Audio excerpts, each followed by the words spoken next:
बिस्मिल्लाहिर्रहमानिर्रहीम। अच्छा जनाब, अगर आप स्टूडेंट वीज़ा पर यूके में आए हैं और फ़ीस ना होने की वजह से परेशान हैं तो ये वीडियो उन तमाम स्टूडेंट्स के लिए, उन भाइयों के लिए। तो सर एक सवाल आया, आप सवाल पे आते हैं कि जनाब हमारे पास स्टूडेंट वीज़ा पर आए हैं लेकिन ज़्यादा फ़ीस यूके में होने की वजह से हम पे नहीं कर सकते, तो हमें बताएं कि हम क्या करें। तो सर आज मैं आपको बहुत सारे ऑप्शन बताऊँगा कि आपके पास लीगलाइज कौन कौन से ऑप्शन है। ये ऑप्शन बताने से पहले मैं आपको वाज़ेह कर दूँ, ना मैं एजेंट हूँ, ना मैं वकील हूँ और ना ही मैं पैसे के लिए काम करता हूँ। मैं एज आ वॉलंटियर जॉब करता हूँ, मैं एज आ वॉलंटियर लोगों की मदद करता हूँ, अल्लाह की रज़ा के लिए काम करता हूँ। मैं जो भी आपको ऑप्शन बताऊँगा आपने काम खुद करना होगा, मैं सिर्फ आपको गाइड कर दूँगा कि आपके पास क्या क्या ऑप्शन मौजूद हैं।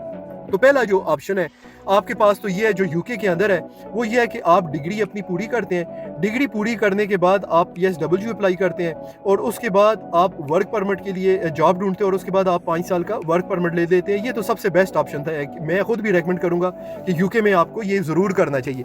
अगर आपको वर्क परमिट मिल जाता है और 5 साल के बाद आपको इंडेफिनेट स्टे मिल जाता है। अगर आप दूसरा ऑप्शन, अगर आपके पास फीस कम है और आप फीस बर्दाश्त नहीं कर सकते, तो फिर आपके पास क्या ऑप्शन मौजूद है।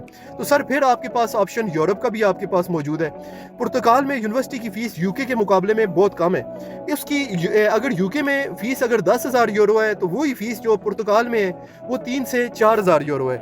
वहाँ पे आपको मैं इसके बेनिफिट भी बताऊँगा और उसके नुकसान दोनों आपको बताऊँगा।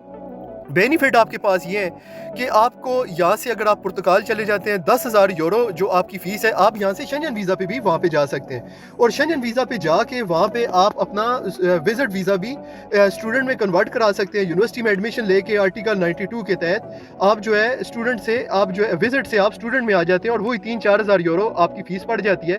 5 साल में आपको एक तो वहाँ पे डिग्री आपकी पूरी हो जाएगी और 5 साल के बाद आपको पुर्तगाल का नेशनलिटी या पुर्तगाल का पासपोर्ट मिल जाता है। एक ऑप्शन तो आपके पास ये मौजूद है।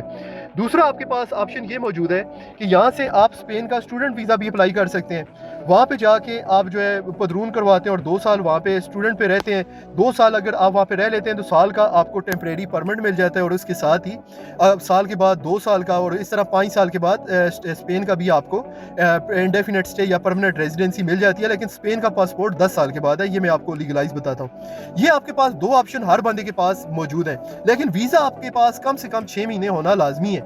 और अगर आप डिग्री पूरी कर लेते हैं और PSW अगर आपके पास है और आप जॉब ढूंढते हैं और अगर आपको जॉब नहीं मिलती तो फिर क्या करेंगे। तो सर फिर आपके पास ऑप्शन ये है कि आप जर्मनी का अपॉर्चुनिटी कार्ड के लिए अप्लाई कर सकते हैं, जिसको जॉब सर्च वीज़ा कहते हैं। आप अपनी डिग्री जर्मनी में भेजते हैं और आप जो है, अगर आपकी डिग्री वहाँ पे रिकगनाइज है तो आपका ब्लॉक अकाउंट 13,000 यूरो का अगर है तो आपके पास जर्मनी का जॉब सर्च वीज़ा आप अप्लाई कर सकते हैं। नीदरलैंड का ओरिएंटेशन वीज़ा आप अप्लाई कर सकते हैं। अगर आप मुझे टिकटॉक में फॉलो कर रहे हैं तो ये सारी वीडियो मैं बना चुका हूँ और आगे भी मैं बनाता रहूँगा।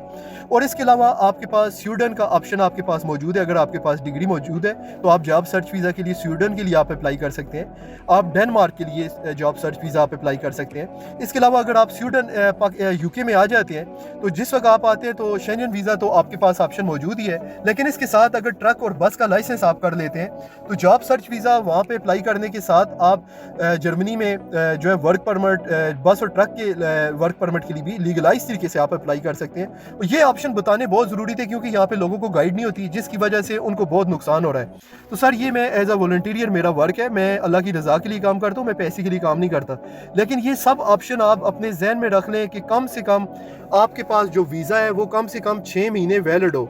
ये आप ज़रूर अपने जो भाई हैं, दोस्त हैं, उनके साथ शेयर करें कि कम से कम आपका वीज़ा 6 महीने वैलिड हो। अगर 6 महीने से कम हुआ, अगर आपका वीज़ा 1 महीने का या 15 दिन का है तो फिर आप लीगलाइज तरीके से किसी ऑप्शन में भी नहीं जा सकते। तो इसलिए आपने कोई भी प्लान करना है तो अपना वक्त से पहले करना है। तो 6 महीने कम से कम आपका वीज़ा वैलिड होगा तो तब आप ये सारे वीज़े लीगलाइज तरीके से अप्लाई कर सकते हैं। पुर्तगाल में जो सैलरी है वो 700 यूरो तक सैलरी है और स्पेन में 1000 से 1200 यूरो है। ये आप अपने माइंड में रखने, ये एक नेगेटिव पॉइंट है, लेकिन वहाँ पे डॉक्यूमेंट बन जाते हैं। तो ये आपको वहाँ पे डिग्री की फ़ीस वगैरह कम है, ये प्लस पॉइंट है, और डॉक्यूमेंट बन जाते हैं। लेकिन ये है कि सैलरी वहाँ पे यूके के मुकाबले में कम है। तो ये एक इंपॉर्टेंट इन्फॉर्मेशन थी, मैंने कहा आपके साथ शेयर करूँ। और आपसे रिक्वेस्ट है और भी जो भाई हैं उनके साथ भी शेयर करें ताकि दूसरों को भी फ़ायदा हो सके। बहुत बहुत